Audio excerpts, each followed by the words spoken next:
नव्हती, पण योगायोगाने असं झालं, आमची एक गटाची मीटिंग होती आणि त्या मीटिंगमध्ये मी माझ्या आईने बनवलेलं लोणचं नेलं. तुमच्या आई तर लोणचं छान बनवतं, मग आपण लोणचंच बनवू. ती एक मजाक होती. पण संध्याकाळी घरी आल्यानंतर मी माझ्या मिस्टरांसोबतही चर्चा केली. मी फक्त खाते, कसं करते हे मला माहीत. घरचे म्हणायचे आता हे वेगळंच काढले. पहिली ऑर्डर किती किलोची? पहिली 20 किलोची ऑर्डर मिळाली. 300-400 क्विंटलपर्यंत गेलो आहे आम्ही 3 वर्षांमध्ये. ती रेसिपी जी आहे, जी आज त्याच्यामध्ये जी चव आहे ती माझ्या आईच्या हातची आहे. हे ड्राममध्ये आम्ही हळद आणि मीठ लावून याच्यामध्ये स्टोरेज करतो. पण कोणताही बिझनेस असू द्या, ते लोणचं असू द्या की मोठा बिझनेस असू द्या, कोणत्यामध्ये 20 ते 10% मार्जिन असते. तुम्ही पहिली गोष्ट तर कोणताही व्यवसाय करताना सातत्य हे खूप महत्त्वाचं आहे आणि एक जिद्द. आता कधी नफा पण होतो, तोटा पण होतो. नफा आला तर ते पण आपल्याला तेव्हा आनंद होतो, पण जेव्हा तोटा येतो तेव्हा आपल्यामध्ये ते सहन करण्याची शक्ती पण असली पाहिजे की तुम्ही हे आमचं लोणचं खाल्ल्यानंतर ॲसिडिटी होणार नाही. नमस्कार, मी शंकर देवाले परत एकदा स्वागत करतो आपल्या यूट्यूब चॅनलवरती. आणि आज आपण आलो आहोत छत्रपती संभाजीनगर या जिल्ह्यामध्ये. संभाजीनगर जिल्ह्यातल्या एका छोट्याशा खेड्या गावातून एका उद्योगाची सुरुवात कशी झाली, त्या उद्योगाची कहाणी, त्या उद्योगाचं व्यवस्थापन, हे सगळं बघूयात आपण. जाणून घेऊयात की रोजच्या जीवनामध्ये महाराष्ट्राच्या प्रत्येक थाळीमध्ये एक पदार्थ ज्याची गरज असते ते म्हणजे लोणचं. आणि या लोणच्याला घेऊन एका खेड्यात गावातल्या एका स्त्रीनं सुरू केलेलं एक उद्योग आज वार्षिक 45 ते 50 लाख रुपयेपर्यंतचा व्यवसाय कसा करतो.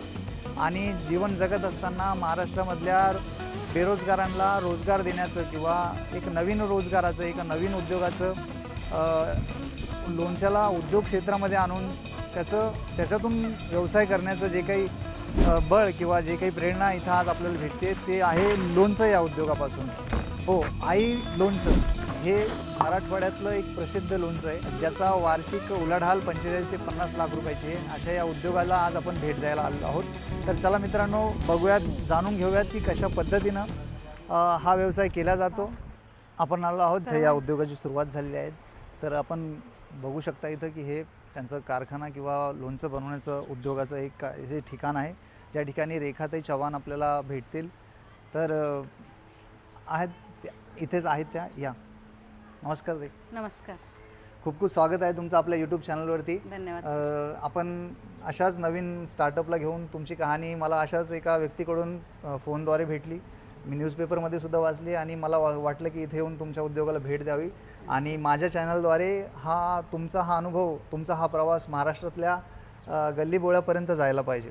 तुमच्याकडून प्रत्येक बेरोजगारांनी प्रेरणा घेऊन काहीतरी उद्योग करण्याची एक त्यांच्यामध्ये एक इच्छा निर्माण झाली पाहिजे आणि संघर्ष करण्याची जे काही ताकद आहे त्यांच्यामध्ये वाढली पाहिजे. याच आशावादातून मी तुमच्याजवळ आलो आहोत. तर तुमचा हा उद्योग कधीपासून सुरू तुम्ही केलेला आहे, काय सांगू शकता? तुमच्या सुरुवात कशी झाली तुमच्या उद्योगाची? सुरुवात आमची जेव्हा कोरोनाचा काळ सुरू होता 2019 मध्ये, तेव्हापासून सुरुवात झाली. तेव्हापासून सुरुवात झाली. 2019 हा भयंकर महाराष्ट्रासाठी, भारतासाठी भयंकर, म्हणजे एवढा वाईट होता की म्हणजे ज्यांच्याजवळ रोजगार होता त्यांचाही रोजगार गेला. आणि अशा सिच्युएशनमध्ये, अशा परिस्थितीमध्ये स्वतःचा उद्योग सुरू करून म्हणजे ही खरं तर एक प्रेरणादायी कथा आहे. तर आपण बघू शकता इकडे या की कशा पद्धतीने त्यांचा हा व्यवसाय त्यांनी थाटलेला आहे. एखादी सगळ्यात अगोदर तुमचा परिचय आमच्या प्रेक्षकांना करून द्या. तुमचं नाव आणि तुमच्या या उद्योगाच्या बद्दल तुम्ही थोडंसं सांगा आम्हाला. नमस्कार, माझं नाव आहे रेखा प्रभाकर चव्हाण, गाव गादाना, तालुका खुलताबाद, जिल्हा संभाजीनगर. माझा व्यवसाय जो आहे तो आंब्याचं लोणचं, लिंबू, मिरची आणि आंबा. आमच्या ब्रँडचं नाव आहे आई लोणचं. अच्छा, नमस्कार, मी प्रभाकर चव्हाण, गाव गादाना, तालुका खुलताबाद. मी पण समजा आई लोणचं ब्रँडचा ऑनरच आहे आणि मी सहकार्य करतो. तुमच्या या उद्योगाची जी पूर्ण कहाणी आहे, म्हणजे एक इन शॉर्टमध्ये तुमची जी काही सुरुवात आहे नेमकी कोरोना काळात तुम्ही केली, तर कशा पद्धतीनं सुरुवात केली, म्हणजे काय विचार आला? आणि लोणचं म्हणजे तुमचं काहून तुम्हाला असं वाटलं की महाराष्ट्रातल्या घराघरापर्यंत तुमचं लोणचं जाईल आणि ते विकल्या जाईल? ही प्रेरणा कुठून भेटली तुम्हाला लोणचं विकण्याची? मी असं ऐकलं, मी थोड्या वेळापूर्वी दादांना भेटलो, त्यांनी सांगितलं परिस्थिती अगोदर खूप हलाखीची होती. दुसऱ्या शेतामध्ये काम करणं असेल किंवा पाणी फाउंडेशनमध्ये 2-3 वर्ष काम करणं असेल, या पद्धतीचे त्यांचे अनुभव होते. आणि हलाखीच्या परिस्थितीमध्ये परिस्थिती अजून बिकट झाल्यानंतर, कोरोनानंतर, तिथून त्यांनी तुम्ही कसं उद्योगाचा विचार केला? म्हणजे मी आधी 2-3 वर्ष पाणी फाउंडेशनमध्ये काम केलं आणि माझ्याकडे ऑलरेडी मी बचत गटाचंही गावामध्ये ICRP म्हणून काम करत होते. आणि काम करत करत आता गटामध्ये कसं असतं की गट कसा असतो की बचत जमा करणे महिलांना आणि घरातून महिला बाहेर तर येतेच, पण बचत जमा करते, पण त्या बचतीचं नेमकं करायचं काय हा खूप मोठा प्रश्न असतो. पण मग आता गटामध्ये कसं असतं की बाबा काही ना काहीतरी व्यवसाय करावा, पण महिलांना काय असतं व्यवसाय तर करायचा पण काय करायचा, आणि आपण बनवू काहीतरी वस्तू पण ती विकायची कुठं. मार्केट सगळ्यात मोठा प्रश्न आहे. मार्केट आहे. तुम्ही क्वालिटी बनवतायत पण क्वांटिटी पाहिजे असेल तर ते मार्केट खूप महत्त्वाचं आहे. मग आता योगायोगाने काय झालं, बाबा महिला विचारायचे की बाबा, मी प्रत्येक वेळेस मीटिंग घ्यायला गेले की महिलांचा एकच प्रश्न असायचा की बाबा व्यवसाय तर करायचा पण नेमकं करायचं काय. मग त्यांना म्हणलं की तुम्ही काही बनवत असाल, म्हणे हो आम्ही सगळं काही बनवतो पण विकायचं कुठं, मग तू विक्री करशील का. आता मलाच पहिली गोष्ट मलाच माहीत नव्हतं हा माल विकायचा. आता ठीक आहे एक दोघांना देऊ शकतो आपले, जसं बचत गटाचे सर असतील मॅडम असतील, बाहेर मार्केट कसं करायचं मला त्यातलं काही नॉलेज नव्हतं. योगायोगाने असं झालं की महिला म्हणायचे मग सांग काय करायचं. आता नॉलेज जर पाहिजे असेल तर माझ्याकडेच काहीतरी पाहिजे. आपण म्हणतो ना लोकांना जर सांगायचं असेल तर आज आपल्याकडे ज्ञान असणं गरजेचं आहे. मग आधी मी काय केलं की मला व्यवसाय करायचा आहे, पण माझं 2013 पासून असं वाटायचं की व्यवसाय तर करायचा आहे, मग काय करावं याचं काही कल्पना नव्हती. पण योगायोगाने असं झालं, आमची एक गटाची मीटिंग होती आणि त्या मीटिंगमध्ये मी माझ्या आईने बनवलेलं लोणचं नेलं. ते सगळ्यांनी टेस्ट केलं, ते सगळ्यांनी खूप आवडल्यानंतर ते म्हणले लोणचं कोण बनवतं. मग आमच्या मॅडम होत्या सर होते, त्यांनी म्हणले की बाबा आई बनवते. मग ते म्हणले सगळ्यांना तुमचा सकाळीच प्रश्न होता की मॅडम लोक तुम्ही म्हणतात व्यवसाय करायचा आणि काय, मग तुमच्या आई तर लोणचं छान बनवतं मग आपण लोणचंच बनवू. ती एक मजाक होती. पण संध्याकाळी घरी आल्यानंतर मी माझ्या मिस्टरांसोबतही चर्चा केली. ते म्हणले हो आता लोणचं घरोघर असतं, तुझं लोणचं कोण घेईल. हा एक मोठा प्रश्न होता. मग आईला बोलले, आई म्हणे लोणचं विकतं. तिलाही थोडं वेगळं वाटलं. मी म्हणलं हा, मग तिला बोलून घेतलं मी. पुढं आंब्याचं थोडं शिजवून तिला म्हणलं हो पाहिजे, पण तिला म्हणलं थोडं सॅम्पल असेल तर मला पाहिजे. मी असं नाही केलं की खुलताबाद तालुका आहे, संभाजीनगर आहे, आपण हे लोणचं इथं हे केलं पाहिजे. आणि मग हळूहळू काय केलं, मी त्याचे सॅम्पल केले थोडे. मुंबई पुण्याला जिथं माझ्या ओळखी होत्या चांगल्या ठिकाणी मी तिथं पाठवलं आणि त्यांना ते लोणचं खूपच आवडलं. ते म्हणजे कोण बनवतं, म्हणलं माझी आई बनवते. मग आता विचार केला की लोणचं बनवायचं आहे, मग कसं बनवायचं. मग पुढं आता आंब्याचं सीझन संपलं होतं, ऑर्डर तर आल्या 20-25 किलोची.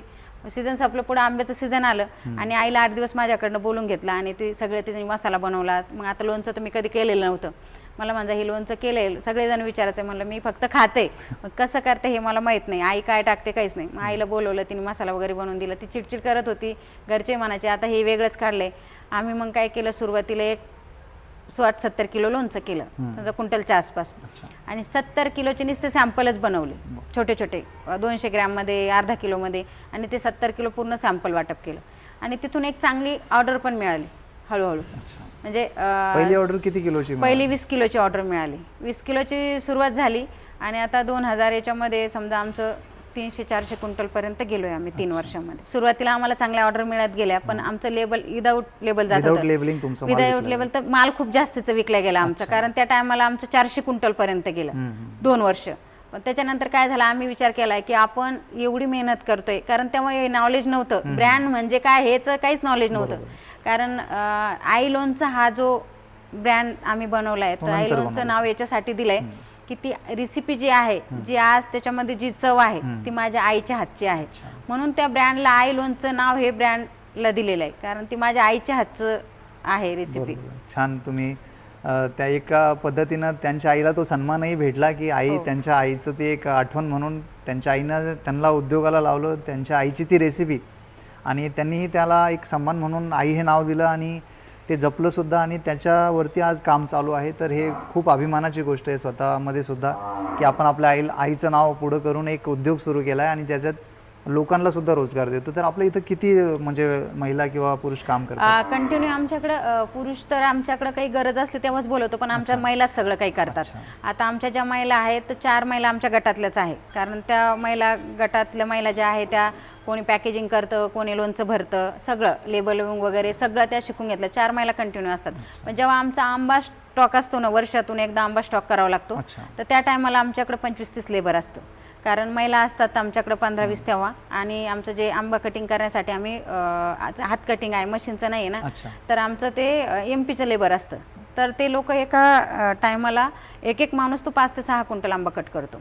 तर ते 5-6 लोक असतात आमच्याकडे महिनाभर. म्हणजे आपण जेव्हा आंब्याचं सीझन असतं त्यावेळेला आपण एकदम स्टॉक करून ठेवतो. हो.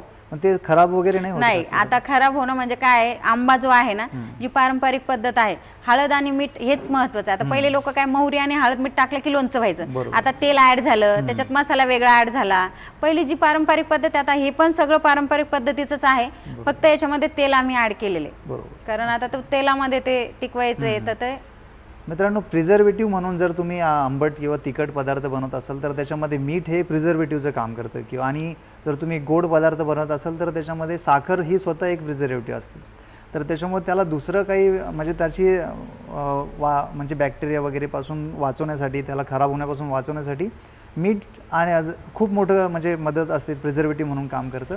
तर लोणच्यामध्ये तो ऑलरेडी असतं, त्याच्यामुळे त्याला वर्षभर साठवण्यासाठी त्यात कोणत्याही प्रकारचं ते खराब होत नाही, ते एक चांगलं राहतं खायलासुद्धा.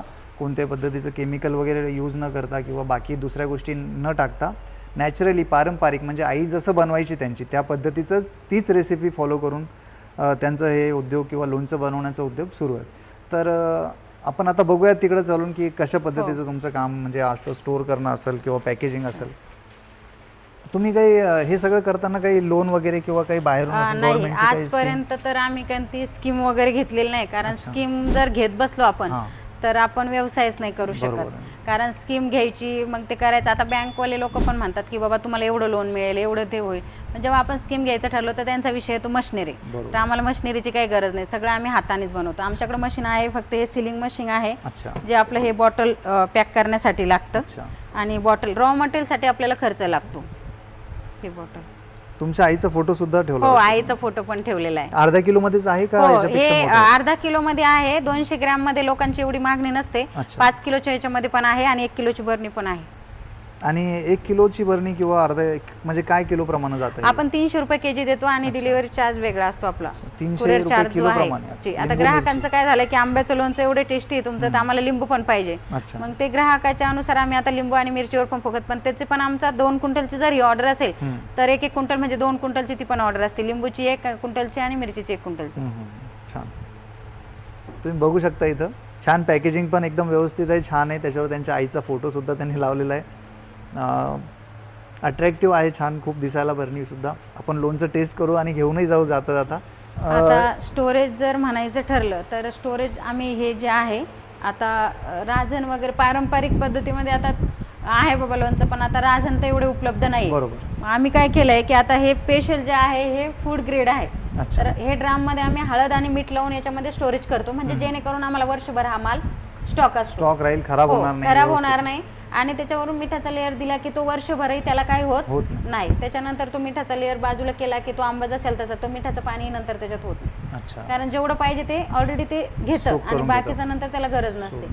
आणि केल्यानंतर मग आम्ही असं मसाल्यामध्ये हे करायचं. तरी एकूण वार्षिक किती म्हणजे तुम्ही किती रुपयाची उलाढाल होती तुमची? या 40 लाखापर्यंत गेलोय आम्ही. 40-45 लाख. 40 लाखापर्यंत पोहोचलोय आम्ही. आता त्याच्यामध्ये उतार चढ होतो. त्याच्यामध्ये रॉ मटेरियल म्हणजे सगळा हायच नसतं. आता त्याच्यामध्ये रॉ मटेरियल पण आलं, आपल्याला काय काय लागतं त्याच्यामध्ये लेबर पण आलं, सगळ्याच गोष्टी मिळून आपला हा 40 लाखापर्यंत टर्नओव्हर जातो. सगळ्यात जास्त खर्च तुमचा म्हणजे म्हणजे लोणच्यामध्ये कैऱ्यावर होतो का, मजुरांवर होतो का, कशावर? याच्यामध्ये काय आलं, सगळ्या याच्यामध्ये सगळाच असतो, सगळाच सारखा लागतो. आपल्याला स्टोरेज करायला टायमाला आम्हाला जास्तच इन्व्हेस्ट करावं लागतं, कारण तो एकदाच उपलब्ध होतो. आता लिंबू आणि मिरची हे वर्षभर मिळतं आपल्याला, तर ते आम्हाला आठवड्यामध्ये मिळत चालतं कंटिन्यू सारखं. पण आंबा नाही मिळत ना, तर त्या टायमाला आम्हाला जास्त इन्व्हेस्टमेंट करावं लागते. त्याच्यानंतर आमचं जे आहे रॉ मटेरियल बर्नी जे आहे अर्धा किलोची आणि 1 किलोची, त्याच्यामध्ये आम्हाला जास्त इन्व्हेस्टमेंट करावं लागते. आता लेबर म्हणलं तर तो लेबरचा कंटिन्यू खर्च झाला रोजचा, तर ते आहेच. आपल्याला पूर्ण प्रक्रिया सध्या नाही बघता येणार आहे ना? प्रक्रिया आहे ना, आम्ही बनलेलं आहे, आम्ही बनवतच होतो, ते तुम्हाला बघता येईल. म्हणजे तुम्ही ऑलरेडी वर्षभराचं कैऱ्या ऑलरेडी कापून ठेवता मिठामध्ये आणि त्याच्यानंतर हे जे आहे या मसाल्यामध्ये ते आम्ही बनवतो. आता हळद आणि मिठामध्ये ते ठेवलं की ते पूर्णपणे रापलेलं असतं. आता ग्राहकांना कसं असतं, कडक पण नकोय, ते रापलेलं पाहिजे, मुरलेलं पाहिजे. त्याच्यानंतर आम्ही ते मसाल्यामध्ये पूर्ण ऍड करतो आणि मग पॅकेजिंग करतो. मग ते अर्धा किलोची बरणी समजा, आता ही अर्धा किलोच्या बरणीमध्ये आम्ही ते असं भरतो. याच्यामध्ये लिंबाचा प्याला ऍड केला जातो. आपण असं काही म्हणजे 300 रुपये 1 किलोचं तुम्ही लोणचं विकता, तर 300 रुपयाला 50 रुपये किलो मागं, म्हणजे किलो मागं 50 रुपयाचा नफा असं आपण लावू शकतो का अंदाज? याच्यामध्ये 50 रुपये जर म्हणलं, 50 रुपये नफा तर नाही, पण कोणताही बिझनेस असू द्या, ते लोणचं असू द्या की मोठा बिझनेस असू द्या, कोणत्यामध्ये 20 ते 10% मार्जिन बरोबर, असते. बरोबर. तुम्ही जर मेहनत त्याच्यात धरली, तुम्ही जर म्हणले की मला 50% असेल किंवा मला त्याच्यामध्ये जास्त नफा 25% तरी जास्त पाहिजे, तर तो बिझनेस सक्सेस होत नाही. आता आता क्वालिटी नाही देत क्वालिटी पण येत नाही. आता तुम्हाला क्वालिटी पाहिजे, सगळं पाहिजे असेल तर ते मेंटेन करावंच लागतं. तुम्हाला 10 ते 15% 10 ते 15% जास्तीत जास्त आपली मेहनत जर ऍड केली तर 20% वरती आपल्याला मार्जिन राहत नाही. मजूर कमी केले आपण, स्वतः हो, जास्त मेहनत तरच केली तर आपल्याला आपल्याला 20% पर्यंत मिळतं. पण जर मजुराच्या याने केला ना, आपण फक्त करून घेतोय, तर मग आपल्याला 10%च मार्जिन राहते. आणि आपली जर क्वांटिटी वाढली तर आपली मार्जिन पण वाढते ना. बरोबर. म्हणजे एखाद्या नवीन उद्योग, एखाद्या म्हणजे महाराष्ट्रात आता तुम्हाला जर पूर्ण महाराष्ट्र बघतोय, जर हो. महाराष्ट्रातल्या एखाद्या स्त्रीला असेल किंवा एखाद्या युवकाला असेल, एखाद्या मुलीला किंवा कोणालाही जर हे उद्योग सुरू करायचा असेल, तर त्यांच्यासाठी तुम्ही काय म्हणजे सांगू शकता? पहिली गोष्ट तर कोणताही व्यवसाय करताना सातत्य हे खूप महत्वाचं आहे. अगदी बरोबर. आणि एक जिद्द, सातत्य आणि जिद्द, की मला काही जरी अडचणी आल्या पण मी इथून मागे हटणार नाही. कारण ते आम्ही अनुभवलंय स्वतः. बोलणं खूप असतं पण आम्ही अनुभवातूनच ह्या गोष्टी शिकलोय. आता कधी नफा पण होतो, तोटा पण होतो. नफा आला तर ते पण आपल्याला तेव्हा आनंद होतो, पण जेव्हा तोटा येतो तेव्हा आपल्यामध्ये ते सहन करण्याची शक्ती पण असली पाहिजे. आता ग्रामीण भागातल्या महिलांना जर व्यवसाय करायचं ठरलं तर ती पहिले म्हणते की मी बनवते पण माझं कोणीतरी विकलं पाहिजे, तर ते होत नाही. आधी आपल्याला स्वतः मार्केट तयार करावं लागतं. मग ते मार्केट घरातून बाहेर पडल्यानंतर आपलं जे आपण बनवतो, आता मी जर लोणचं 4 लोकांपर्यंत नेलं नसतं तर आज मी इथपर्यंत पोहोचले नसते. तर आपला जे काय आपण बनवतो, जी वस्तू आहे ती आपली 4 लोकांपर्यंत गेली पाहिजे. आणि आपल्या जे बनवतोय ते लोकांना त्याचं महत्त्व काय. आता मी लोकांना सांगते माझं लोणचं, आता लोक बरेच जण विचारतात की बाबा तुमचं लोणचंच का घ्यावं. माझा हाच प्रश्न होता, ते लोणचं का घ्यावं. बरोबर आहे, पण मी तर सांगते ठीक आहे, पारंपरिक पद्धतीचे बरेच लोक बनवतात. आता मलाही विचारलं होतं की बाबा हे आम्ही बऱ्याच जणांनी खाल्लंय घरगुती लोणचं, पण तुमच्या लोणच्यामध्ये वेगळंच आहे. आता लोक म्हणतात, ग्राहक म्हणतात की हे लोणचं खाल्ल्याने ऍसिडिटी होत नाही. तर मी आता लोकांना सांगते की 100% खा, तुम्हाला ऍसिडिटी होणं का. तर मला ते लोकांकडनं कळालंय की याने ऍसिडिटी होत नाही. मग मी विचार केला का होत नाही. तर याच्यामध्ये माझी आई जी आहे, आता तुम्ही बघता हे लिंबाचा पाला आहे बघा याच्यामध्ये. आता हा लिंबाचा पाला जो आहे याच्यामध्ये म्हणजे असं लोणच्यामध्ये लिंबाचा पाला मी नाही पाहिला. तर हा लिंबाचा पाला याच्यामध्ये काय आहे, त्याच्यामध्ये आपण बाहेरचं तेल वापरतो. मीठ आणि तेल आपल्याला माहित नाही कसं तयार होतं. मग याच्यामध्ये मिठामध्ये जे काय असेल, तेल असेल, तर त्याच्यानंतर मेथी झाली. मेथी आपल्या शरीरासाठी खूप. मेथी, त्याच्यानंतर लिंबाचा पाला, ह्या ज्या 2 वस्तू आहे आम्ही याच्यामध्ये ऍड करतो. कदाचित त्याच्यामुळे ऍसिडिटी होत नसेल. आता एवढं येणार नाही, पण 100% आता सांगू शकतो की तुम्ही आमचं लोणचं खाल्ल्यानंतर ऍसिडिटी होणार नाही. 100% आम्ही गॅरंटी घेतो यात. तर याच्यामध्ये लिंबाचा पाला हे जे आहे, तर मेन गुणसत्र लोणचाचं जर सांगायचं ठरलं तर लिंबाचा पाला आमच्या याच्यामध्ये मेन आहे. आणि तुमचं म्हणजे हा लोणचं किती दिवस खराब होत नाही, म्हणजे जर एखाद्या याला वर्षभरही काही होत नाही, 1.5 वर्ष काही होत नाही. पण याची जी आम्ही टेस्ट केलेली आहे तर नियमाने ते 9 महिने त्याला काहीच होत नाही. 9 महिन्यापर्यंत लोणचं 9 महिन्यामध्ये लोणचं खराब होत नाही. म्हणजे टेक्निकली पद्धतीने जर धरलं असं तर त्याला वर्षभरही काही होत नाही. आणि हा स्टोरेज माल तर वर्षभर पुरतो आम्हाला. लसूण वगैरे वापरतो का आपण त्याच्यात? लसूण वापरत होतो आम्ही आधी, पण आता काय झालंय, त्याच्यामध्ये मारवाडी लोकांना नाही होत, त्याच्यामुळे आम्ही बंद केलंय. आणि सहसा आपले ग्राहक तेच जास्तीचे आहेत, मग आम्ही लसूण टाकणं लगेच बंद केलं. आपण हे जे काही लोणचं बनवतोय किंवा याच्यामध्ये जे कैऱ्या वगैरे आहेत ते आपण म्हणजे मार्केटमधून आणतो, मोंड्यातून वगैरे, किंवा म्हणजे कसं पद्धतीने खरेदी करतो? मार्केटमध्ये कसं असतं माहिती आहे का, आंबा मिळतो खूप जास्त प्रमाणात, पण मार्केटमध्ये असं होतं की खराब झालेला माल जास्तीच असतो. आम्हाला पहिल्या वर्षी आम्ही मार्केटला घेतला, काही शेतकऱ्याकडनं पण घेतला. आता असं झालं की शेतकऱ्यांना माहिती आहे आमचा जेव्हा स्टॉक सुरू होतो, तर आमच्या इथं 10-12 खेडे आहेत. तर 10-12 खेड्यामध्ये एवढं जास्त प्रमाणात आंबा आहे की आम्हाला कमीच पडणार नाही. किती जरी आमचा स्टॉक वाढला तर आमच्या शेतकऱ्याकडनंच असतो माल. 2 रुपये, आता समजा जर मार्केटला 20 रुपये असेल तर आम्ही इथं जागेवर 22 रुपये देतो. म्हणजे आम्हालाही जाण्या येण्याचा खर्च वाचतो आणि शेतकऱ्याचाही तो खर्च वाचतो. शेतीशी संबंधित आहे आणि गृह उद्योग किंवा लघु उद्योग आहे, तर शेतकऱ्यांना 2 रुपये जास्त भाव देऊन आपण इथं खरेदी करतो. कैऱ्या असतील, आंबा असेल, तर साधारण किती आंबा आपल्याला वर्षभरात लागतो? वर्षभराच्या हिशोबाने किती साठवणूक करतो आपण? किती क्विंटल? किंवा तरी आता 300 क्विंटल लोक आम्हाला खरेदी करावं लागत असेल. 300 क्विंटल आंबा. त्याच्यामध्ये वेस्टेज खूप जातं ना, एवढा सगळाच तो आपल्या कामात नाही पडत. त्याच्यामध्ये कोय निघते, त्याच्यानंतर आंबा जर एखादा, आता समजा आपल्याला रात्रभर, आता आज 10 क्विंटल आंबे आणले, जर नाही फोडणं झाले किंवा 50 क्विंटल, त्याच्यात खराब पण निघतात.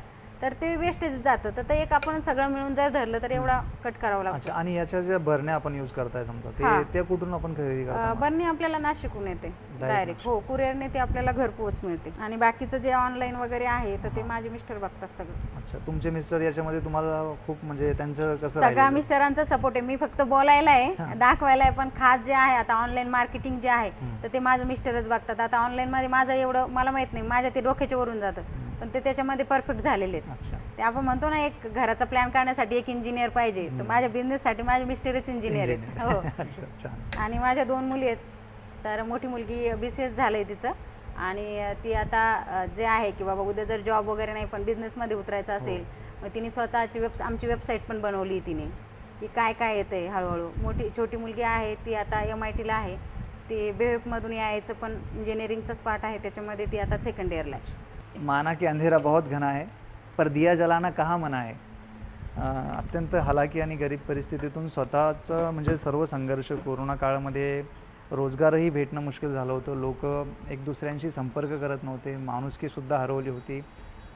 भरपूर लोक बेरोजगार झालते आणि अशा परिस्थितीमध्ये रेखाताई यांनी स्वतःची एक वाट शोधली आणि त्या वाटेतून रोजगार निर्माण तर केलाच आणि स्वतःचं घरही, स्वतः आर्थिक संपन्नसुद्धा झाले. आता स्वतःच्या मुलींचं शिक्षण चांगल्या ठिकाणी करून घेत आहेत आणि स्वतःच्या पायावरती उभा असून त्यांचे हजबंड, त्यांचे पती, ते सुद्धा याच्यामध्ये त्यांना पूर्णपणे सहकार्य करतात आणि या संघर्षाच्या जीवनातून वाट काढत यशाच्या शिखरावरती जाण्यासाठी ते सज्ज आहेत.